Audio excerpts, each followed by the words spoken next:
These are the only tools you're going to need to adjust your valves. 17mm wrench, doesn't need to be a box, it can be a box, an open, or a socket, it really doesn't matter. 9mm box or an end wrench. I think that the box makes it easier. Feeler gauge of your choice. This is 02 and 03, or 002 and 003. Some people like to go to 004, 005. I go with 003 on both valves. And some pliers.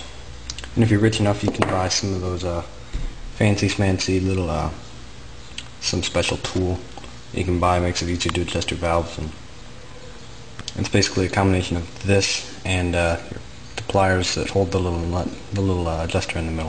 First step is to make sure that your engine is at top dead center on the compression stroke. What you do is you rotate the flywheel. On a CRF50, the flywheel is going to look a lot different than this. This is an older motor, but the principle is the same. You got to make sure that it's at the T mark on the compression stroke. Now, this is not on the compression stroke, and I can tell because it's not spinning easily, and that's because it's on valve overlap, and the springs are wanting to keep this motor right here. And if you twist it this way, it's hard, and if you twist it this way, it's hard. So I'm going to go another 360 degrees until I get to the same mark, and it's going to be hard to turn getting up to it, and that's the compression. And then when you get here, it's going to be real easy to spin, and that's because it's at top dead center on the compression stroke. The next step is to take your big 17mm wrench, pull out and unscrew this tappet cover. Don't lose this little O-ring in here. And you don't need to replace it, so just keep it clean. Next step is to loosen the lock nut. Take your little 9mm and loosen that up. And then loosen this little adjuster bolt here until you got way too much free play in there. And then take your feeler gauge, and I like to just wipe it off with my finger and just to make sure that it's clean. I don't get any dust in my motor. And stick it in here, and then tighten this little adjuster bolt until I feel it stop. And then right about finger tight is where you're going to have the correct tension. And then just finger tighten that lock nut.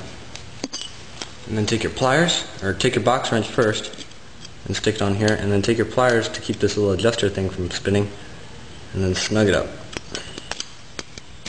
And then once you got it tight, you got to double check again, make sure that your valve, that your adjustments haven't moved.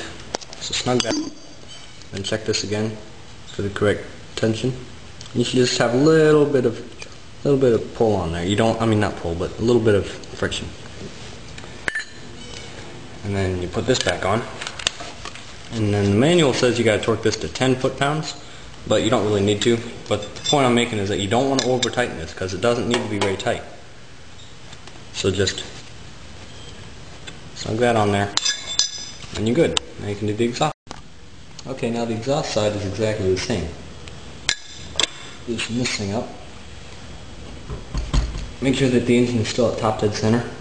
You don't want it to, you don't need to adjust it when it's wrong because it won't do you any good. Now, the bottom one has oil in it, usually enough to make it drip, so just be careful. I mean, don't make a mess wherever you're working. And do like you did before, and loosen this thing up. Loosen the lock nut, loosen the adjuster bolt, and take your feeler gauge again. Wipe it down with your thumb. Just make sure it's clean. And then get in here and tighten this thing down until it's finger tight. And then that should be just about the right tension on this feeler gauge, which it is. Then tighten down the lock nut about as tight as you can get it with your finger. Alright, and now get your box wrench again and your pliers just to hold this lock nut or this adjuster bolt, and then tighten the lock nut, and then check again with the feeler gauge for the right tension, and it is. And then you can reassemble. I just got some oil on here. I'll wipe this off. Okay. make sure that your O-ring is in place and clean. Then you can twist this back on here. And once again, the manual calls for 10 foot-pounds. You don't need to torque it, but you don't need to over-tighten it. Just because it's big, you don't need to make it very tight. So just snug that up and you're all set. Now you can put your ignition cover back on. I didn't include that in the tutorial, but you need to put this back on also. Forgot to say to take it off in the beginning, but you do need to take it off in order to make sure you're at top dead center. So hopefully you watched this video before you actually did it. That way you understand it all.